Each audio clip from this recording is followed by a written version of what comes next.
Mark and Amy Bailey, are you guys ready to fearlessly question today? Woohoo! I'm nervous, All right. Well, but we're ready. not the most inspiring start, but we will work on that hopefully. So just to catch people up really quickly, we don't go way back, but I feel like I could say we're good friends. You and I, Mark, Amy, I've become relatively good friends with you through Mark because you guys are kind of attached at the hip in most cases. Um, and I wanted to have you guys on the show today to kind of help people understand why it is that um, I'm so jealous of your ability to work together so effectively. Huh. Um, So we have you fooled. That's good. well, that's what you keep telling me, and I don't know. We'll see. We'll see as we go through this thing. But why don't we just, before we get started, why don't you catch everybody up? Kind of tell us your guys' story as it relates to fearlessly questioning doing things together. You want to go first? No, I want you to go first. Okay. So I'll just talk about our story. We met in 2009 after I had graduated college and I was working in radio. No, And- 2008 for sure. Okay. I Peanuts. don't want to get you guys in trouble here, Mark. You got to know these sort of things. We should I'm going to have forget a came lot of prepared. dates during this. We should have came prepared, yes. So I worked in radio. I was a DJ, and she was a friend of my boss, and we met at a Jesse McCartney concert. And I had this dream to move to Los Angeles, and I had no clue what I was going to do. I thought I was going to be maybe the next Ryan Seacrest. Of course, that didn't work out. But we got married. We got engaged, and that happened really fast. It was like a 6-month engagement, and with the pretense that we were going to move to Los Angeles the day after we got married. So we got married, we packed up the car the next day, drove across the country. We didn't really have a job set. We stayed with a friend, and We didn't have a place to live. so there was a lot of fearlessly questioning going on from the moment we met each other to Yes. driving across the country to not having jobs, and and then the decision to move back to Florida, to St. Augustine, where we're both from and we were born and raised. So there's just been a lot of different challenges I feel like we've tackled, and things have not been perfect, but I think no marriage is perfect, and that's what makes it sweet. It's what I could not have gone out to LA and done everything I did without you by my side, and I feel lucky that we met when we did. I know God put you in my life at that moment for that reason, and there are so many things that we encourage each other and question each other on and challenge each other on even now. Anything you want to add to that, or did I do a good job? No, that was really good. From my point of view, it was really, really hard for me to move across the country. It was never my dream, but in the realm of fearlessly questioning, like Mark just had this plan, and he was fearless, and I trusted him, and I knew he wouldn't let anything bad happen to us, so I just went with it, and it was really scary and hard, and I look back and I'm glad we did it now, but it was really tough at the time. And I think that's what kind of built our solid foundation of like teamwork. Is when we were in LA, we only had each other. We didn't have family members, which we had always had around us, both of us, because our town is relatively small and both our families are here. So we were each other's support system. When I had a bad day, Mark had a bad day. When, one of us had job issues or lost a job, we both, not that you don't bear that with your spouse anyway, but it was almost tenfold out there, I felt like. It was, it definitely set a good foundation for us going forward in life to really lean on each other and help each other out and support each other. So. Well, Mark, if it's the one thing that disappoints me the most about you, it's probably your taste in music and your fascination with Ryan Seacrest. But I've been able to move that to the side, and we've had a decent go out of it since. Thank you. But I think that's very important, though, because obviously you guys started under a circumstance that probably most people would not maybe come out of. Do you view it that way? Yeah, we were like day 3 into the trip, we were screaming and fighting with each other in the car because we had been in this car full of stuff, and And it's not fun driving for hours on end, no matter what or who you are. It's not that exciting to be on driving through Texas with nothing in sight, with all this stuff, and you're just like, what the heck are we doing? and we didn't have a honeymoon. Yeah. You know, in hindsight, I wish we would have done that. So we didn't really have time to be a married couple. It was just like, all right, we got married, now let's go move, let's find jobs, let's find places to live, we need to make friends, we have no family or support system. It was kind of like instant stress. Yeah, I mean, I know there are plenty of people that have done the same thing, maybe not as like on that timeline, but it's hard to add those extra things in to, especially a new marriage, and since we hadn't really known each other that long, we only were engaged for 6 months, it was a lot. I'm glad we went through it, though. I wouldn't take it back or change anything that happened. Agreed. Well, and I think when I came up with the idea of the show and I asked you guys to be on, it was under the idea that yes, being married is really kind of interesting at the core, but ultimately it's about the idea that so often, so many times, we overlook the people that we should be checking with the most or first, I guess, and really kind of getting them on board with whatever crazy ideas is cooked up in our head. Yeah. And that's, I think, where most of this conversation is going to go towards, whether or not I'm very good at articulating those sorts of things or not. Maybe I should work on that. But my first fearless question to you two, the first real one here, is how much luck is involved in what you guys actually end up having in common? I mean, were you just ultimately really lucky? In what we have in common?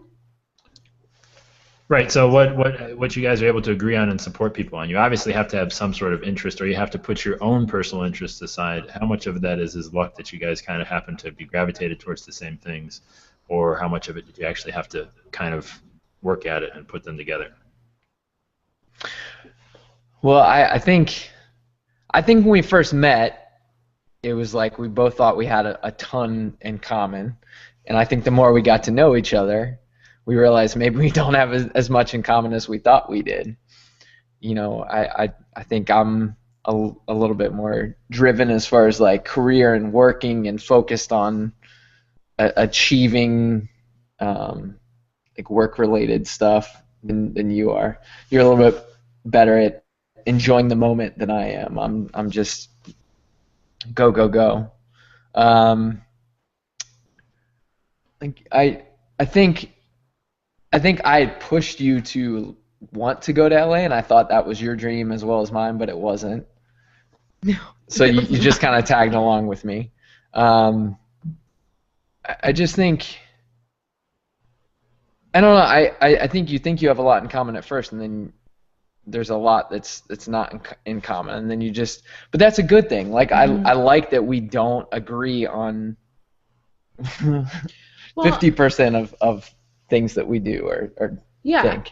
You and I are both very independent people, and I think while we have enough in common that like Mark and I both, let's see, what's something we both enjoy? We both like going out to a nice dinner and spending like a nice date night together. We really enjoy that, whereas some people wouldn't care about that. But like fundamentally, like when Mark comes home, he likes space. He likes playing video games or catching up on like work from earlier in the day, just kind of like space. Whereas for me, I like being very social, and I do like space, don't get me wrong, but like just the things that I enjoy generally are just like totally opposite of you. And I don't know, but it hasn't been something that's like hurt us at all. We just have an understanding of Mark likes doing this and likes this in general, and I like doing this and like this in general. I don't know. Well, one of the things that I know you guys have in common, outside of what you've just described as what some of the differences are, is the whole kind of focus on health and fitness and doing things to kind of keep things on the right track. Now, Mark, as everybody that watched kind of your guys' rant video that went up before this, you kind of told a little bit of that story that said, how you were kind of into it before you met Amy, but then obviously then I think from my observation over the last couple of years of you two is it's only kind of helped continue to perpetuate the cycle. Tell me if I'm wrong in that. How important is that to have that kind of that feedback back and forth in such a difficult category for most people?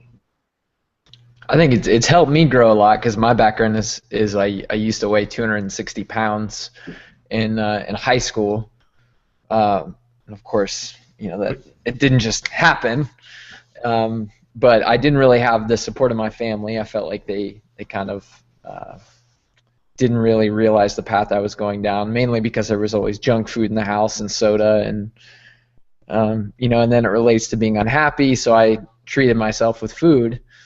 And then I went to a whole nother extreme. So I lost too much weight. I lost like 100 pounds. I got down to 150. I looked way too skinny, and my face was crazy thin, and I had really dark eye circles. And so just before I met Amy, I kind of got over that phase and got to a good equilibrium. But it's been great having Amy in my life because she helps check me on those things, so I don't get too extreme in one area or the other. I feel like that's the challenge, especially with somebody who's lost a lot of weight, is to maintain it, but not get crazy on one end or the other, because it's easy to get obsessive with weight.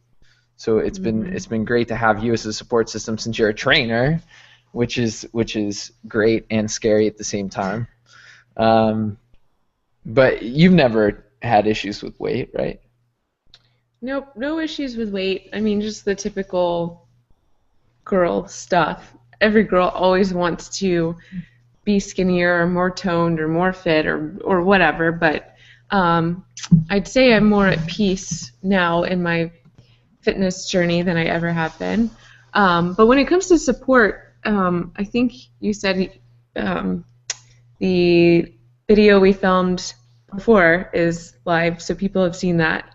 So they know that Mark and I do hold each other accountable to a degree. I mean, of course, we're like normal people. We like junk food and pizza and cookies and all that stuff. But like I said, and previously when we recorded, like, I want to look good for Mark. So to me, like, not that he's ever voiced that expectation, but in a way that is a way of supporting me, because I feel best when I know I look my best. So it's just kind of a cycle in a way. Well, I think that's kind of leads me right to my next question. So thank you for the perfect segue, Amy. But the question is then, how slippery is that support slope though before it really kind of falls into more of the realm of criticism? We get into that. I mean. Yeah. I get offended a lot. Even if I don't say anything. Yeah. Because you feel like I'm either looking at you, or the way I'm walking through the kitchen, or the way I shut a drawer, you get upset about. I mean, because you know my history, you know the way I think about myself.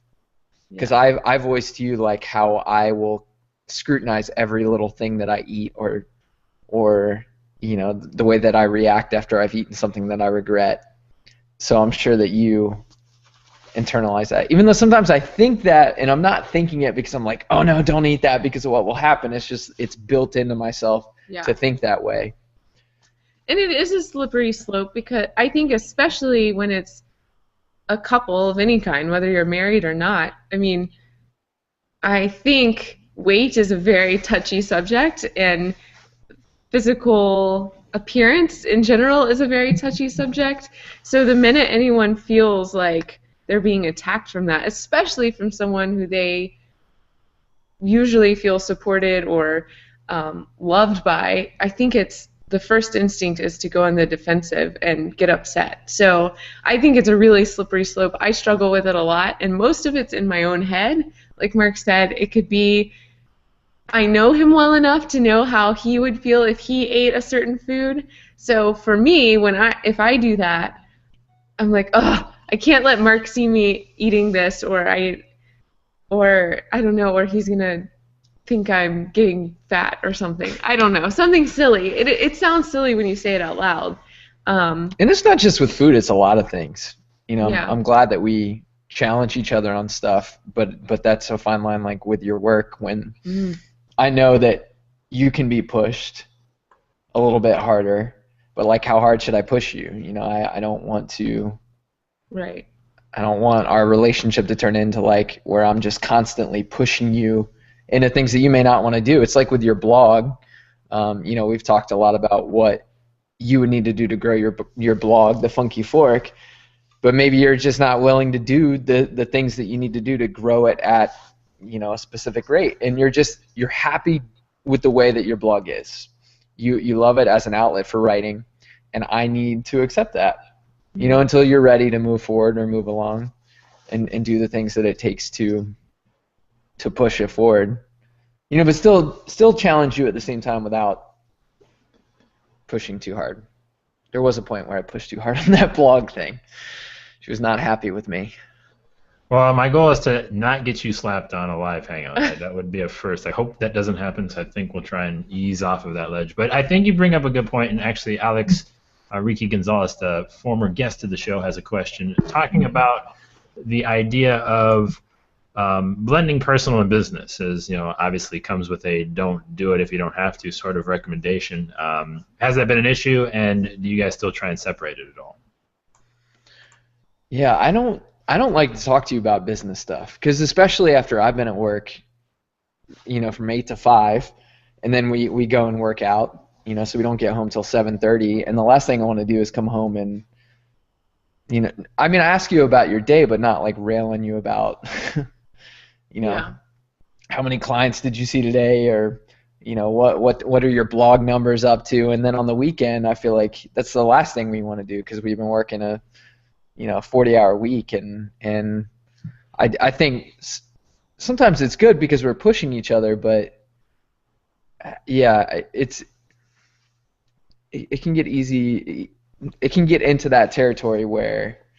Well, I think my blog is a great example of where we had to, like you said before, kind of back off the mutual business venture together, because if we're both stressed about the exact same thing and then we're taking that stress out on each other, it's not good. And that was what I felt a lot of my blog stuff was turning into. Like, and you mentioned this too, like you had goals that I didn't necessarily feel or care about. Like those were your goals, not my goals. And then I was coming home and working on those things, and I'm right. like, I'm sitting here spending my time working on the Funky Fork on something that she doesn't even care about, you know. So then I'm sitting there stewing in that, when really it's my goals and not hers.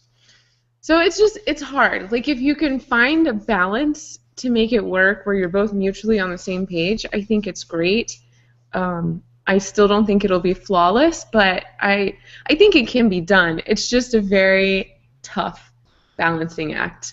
And I don't think it's really that healthy for us. Like, I don't think if you and I went into business together, it would be that great for us. Might cause a divorce. I know you don't. You don't like the D word. Saying. You don't like the D word. I know. It's not gonna happen. Well, just so we can back off the D word a little bit, we'll take a break. That'll suck. Well, you know what makes that whole thing easier, as far as not being in everyone's business all the time, is kids, because you don't even actually have time to think about it. But that's my own personal sob story. You can't even remember your name half the day. But anyways, I'm sure that moment will be coming soon. Yes, and I can't wait for it, my friends. No announcement today, though. Well, you know, because I got to hear about Otis the guinea pig all the time, and I just shake my head. And hey, he's love so Otis. Cute, though.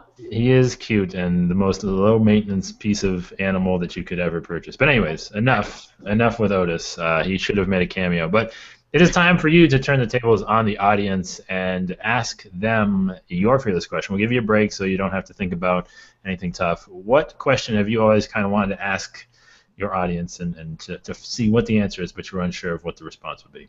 I think this is good for you, the Funky Fork. I liked your post today. You challenged your audience and talked about how you feel selfish. You know, writing blog articles always about things that you care about, and who are you to constantly write about that stuff? I think I'll defer this question to you. I thought we both got to answer it. No, he's asking us to ask a question. Oh. To his audience. Um. See, now I'm unprepared. You got me all distracted. I was gonna think. Do you have one? Do you have a question? Do you have a commercial break today? No commercials. No, Who's your sponsor? My sponsor is, and this is we have Despicable Me Too. I love that movie. All right, that's what you get when you have kids around the house. But that's my sponsor for today. No, seriously though, question to the audience from you. You had a good one yesterday when we were talking. You can go with that. It doesn't have to be anything earth-shattering, but what do you want them to tell you? Remember the purpose one. Yeah, I mean, I think about this a lot. It has nothing to do with teamwork, but I struggle with wondering if my life has a purpose. Like, I know that I work hard and I have a job and I'm here for Amy, but I just think a lot about a greater purpose and helping people and making a difference and. I guess I just wonder if other people think the same thing, or should we just be happy with where we're at? I don't know. I guess this is just in my personality that I constantly question things. I've always done that. I know that's not really a fearless question, but that's a pretty fearless question. What's your purpose? See, look at there's that support. When you asked me last night how I'm trying to actively solve it, and that's such a hard question to answer because I know I'm trying different things and I'm trying to figure out what my purpose is, and I'm hoping God will help me answer that question one day. And maybe He has, and I just don't realize it. Maybe I just have to get out of my own way. Well, knowing you, Mark, you do have to get out of your own way a little bit. I will tell you that on live in front of all the fearless audience members here. But no, but I think what I like most about that question, and I will jump in here really quickly if anybody wants to chime in and answer it. Obviously, we'd be happy to kind of work those in.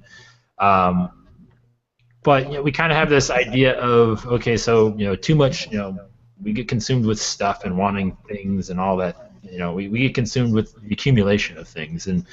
The same thing can kind of come with purpose and goals, and to the point where we don't, again, like you said, take the time, like you said Amy does, is live in the moment, to where we just actually enjoy the few things that we do have. I am kind of seeing a little bit of an overload on that. I guess maybe is that something that would be struggling along those lines that you're kind of. Are you talking about an overload on like goals or an overload of trying to find a purpose? Well, it's like. So, can you overload on purpose? Can you overload on always doing stuff, or can you just say, listen, I'm okay. I have a house. I got some food to eat tonight.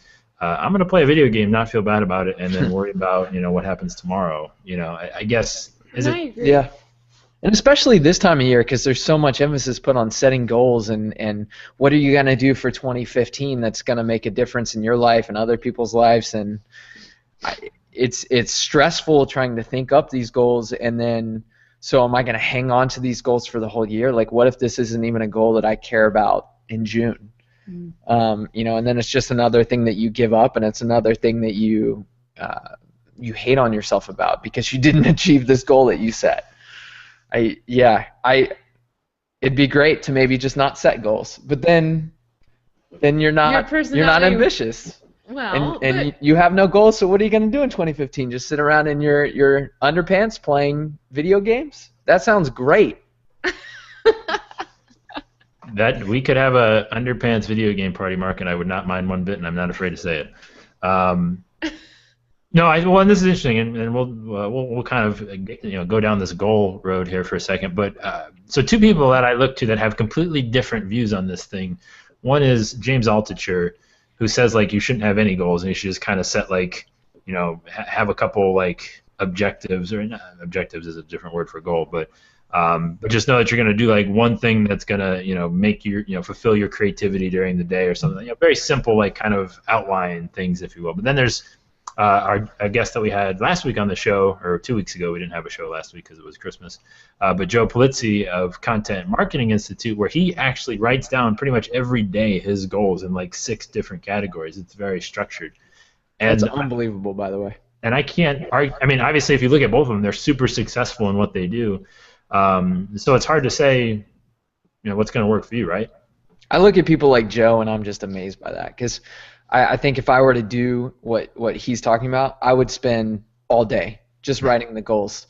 Like I have this task manager that I use called OmniFocus, and if I'm not careful, if I don't pay attention to it, I could spend all day in OmniFocus just organizing and setting perspectives and just making things as perfect as I think they need to be to actually do stuff. And then by the time the day is over, it's 4 and o'clock. I didn't do anything, but my OmniFocus is beautiful. So I think that's cool for somebody like Joe. I guess I'm just trying to seek my balance when it comes to that. You're a perfection seeker.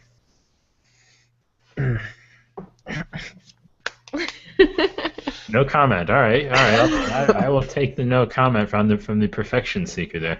Well, let's go ahead, hop back on track a little bit here. So I think this is kind of continuing on to doing it together.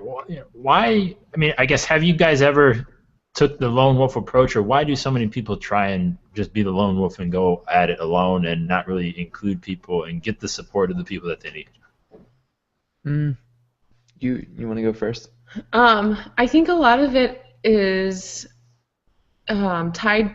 I think it's fear, and fear of I don't know, like judgment, or fear of like people thinking your idea or your business venture or whatever it may be is stupid, or Rejection. Fear of rejection. There we go. Because I mean, I have constantly, like when I sleep, I don't know, my brain doesn't stop. So I wake up and I have all these ideas, and Mark can tell you because I'm a morning person and he's not. So I wake up, shot out of a cannon, with all these big life ideas, and I'm like, Mark, and he's overwhelmed by it. And because I don't get the reaction from him that I sometimes desire, I hold back from sharing these things with him, only because it's a fear of rejection in the way that, like, it kind of just, like, it's like a shot. Like, oh, well, they're not that great because they didn't wake Mark up. At least until after I have 2 cups of coffee. My answer is totally different from yours. Okay. Since you said I'm a perfectionist, and I think there's a lot of people like me that are perfectionists, even though nothing is ever perfect. I think we don't like teamwork because we know that if we don't do it, then it's not going to be done to the way that we want it to be done, and to our standards. So there's no point in me asking somebody to do something if I know that I'm not going to be happy with it deep down. Like, even if I'm not one of those people that says, oh, you didn't do it this way or that way, but like still deep down I'll think I should have just done that myself.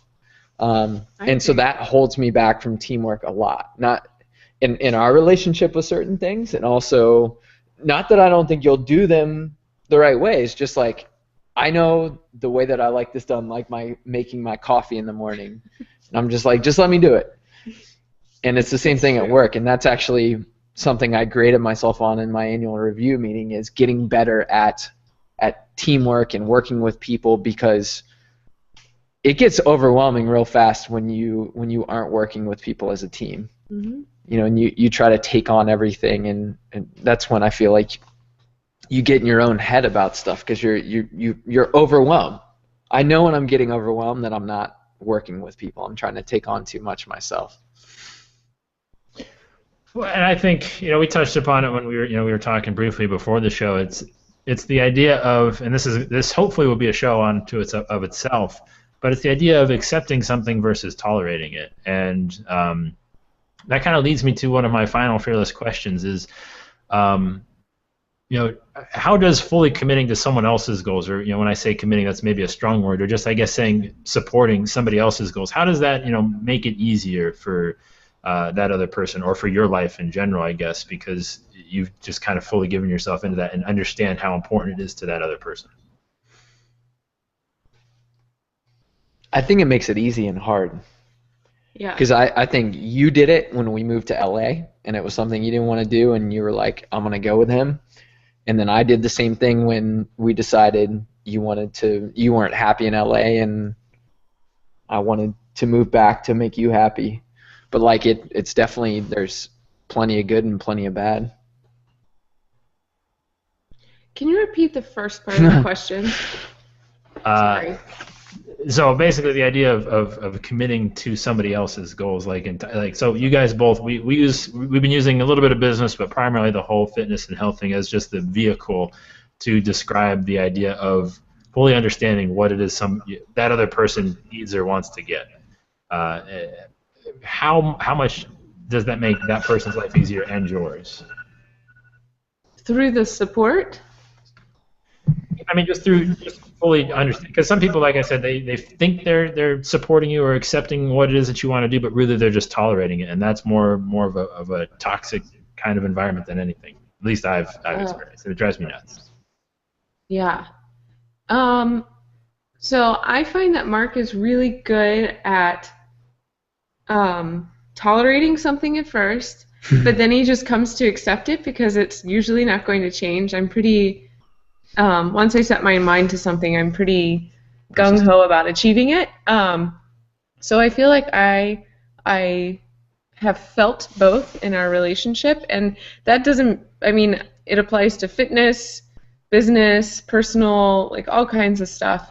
But I can tell you that, like you said, the tolerating is really hard because I feel like he's just supporting me for the sake of not wanting to make me upset or causing a fight or whatever it may be that's the negative outcome could be, whereas genuine true support of something, which now Mark is really, really great at. You had to beat him into it. It took a little while to train him, right? Is that it? when we get testy, and at our moments where when we have our fights, sometimes those things come out that I say that I don't realize I'm harboring.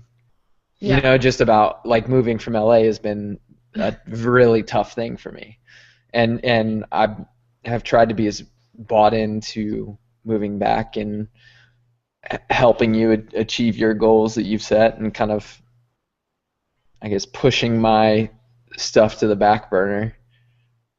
But I made that decision, Yeah, we've also talked about moving back, and every time you say no. I know, because deep down I don't want to go. I don't want to pay $15 to park at Target anymore. That's true. Wow, really? $15 to park at Target? That's yeah, insane. Especially if you lose your parking ticket. Then it's like $30. Yeah. But anyway. Jesus. I would last about 30 seconds in that place. It's pretty. But that's a great question, Joey, because it's. You have to be really selfless to take somebody else's goals on. And especially when it's something that, like, you don't have anything vested in. Like, maybe you genuinely don't care if I am able to run a 10K. Like, just at the most basic level. Like, that's my goal, but you're going to support the fact that every weekend I go out and train. Like, you say to me, Amy, you're doing so great. I'm proud of you for going out every weekend, even when you don't want to, and going for a run. Not that that's my goal, by the way. But, like, true support is so much better than just being like, okay, you want to go run a 10K, okay, I'll just kind of tolerate that you want to go running instead of hang out or do something fun each weekend. You'd rather go run, which is not true either. I don't know. There is such a difference, though.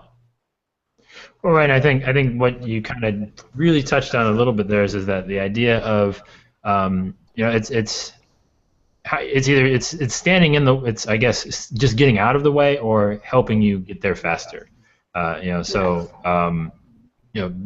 the 10K example. That is not an example, but we'll go with it anyway since that's the best one we've got. So obviously, Mark can say, great, we'll go for a run. I'm not going to stop you. I'm going to stay home and play video games. Or it's, what can I do to help you make sure that you get the run in or something like that, Right. Do you have any examples of that? Please don't do a 10K, by the way. I hate running. Like real life examples? Any thoughts, examples, anything you want to comment on that? I don't know if it was a question, but. Let's see. Well, even in my business stuff, Mark does, business meaning my personal training, nutrition business, and my blog business. You do a lot to promote me and talk about me and share my blog post or hand out my business cards. Like, you're not just waiting for the topic to arise in conversation, maybe randomly at the office or, while you're out with your friends, like you promote me a lot, and that is really supportive and helpful of my career, and I totally appreciate that. Thank you. So well,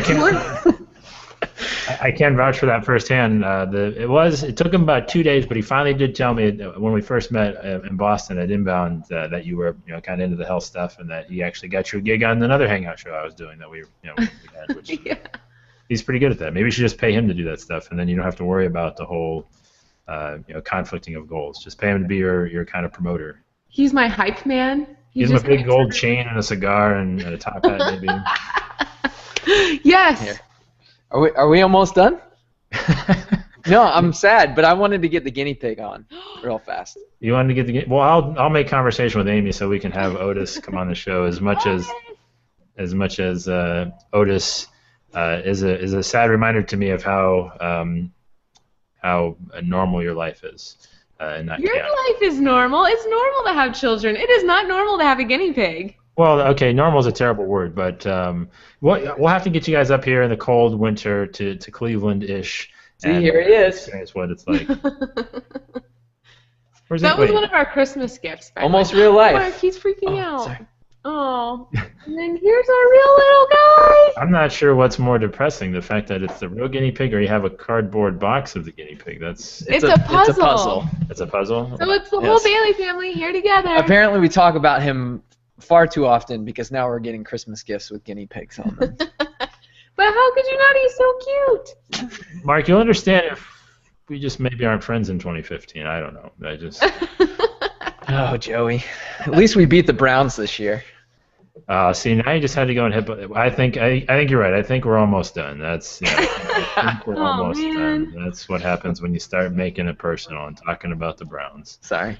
All right. Well, let's wrap on a positive note, a high note. Let's go out on top and let's give somebody something to work towards in 2015. Whether it's a real goal that is around in June or not, I don't care. But what is something that you would say to everybody out there? One piece of advice to kind of help them bring that one person, that one key person that they feel is lacking to get the support they need to move forward with whatever it is that they're looking to do in 2015. I think it never hurts to support someone. I mean, whether you believe in it or not, there's plenty of people who I think their goals are kind of silly, but I support them because it means something to them. So I do my best, or I think anyone should do their best to help each other out. I mean, we're all humans and we all need a little support.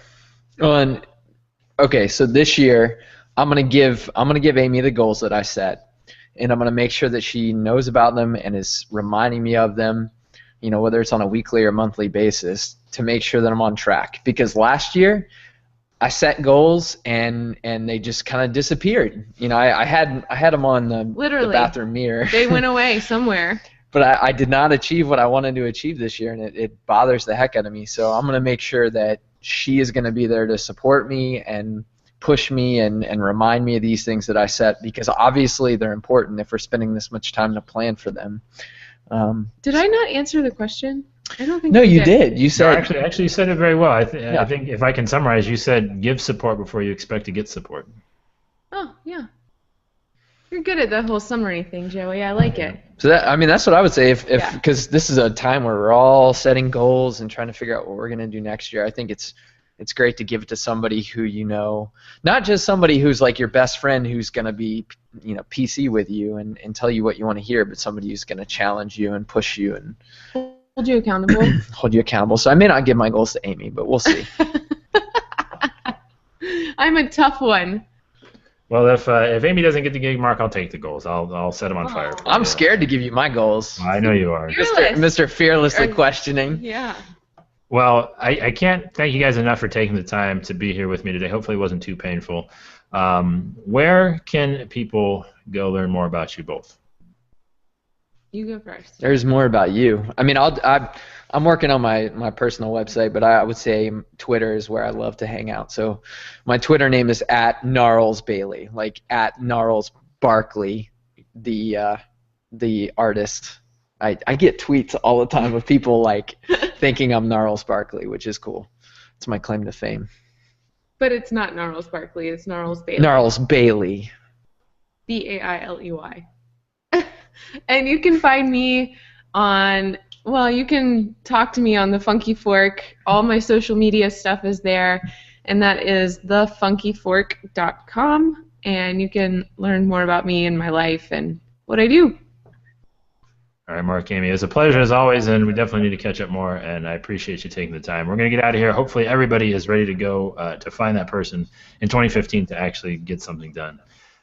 We'll catch you guys on the next one. Be sure to opt in for Mark and Amy's answer to what fearless question they are most afraid to ask themselves and how to answer it. So get over to fearlesslyquestioning.com/getfearless to hear that. Again, I'm Joey Giangola. Take it easy, everyone.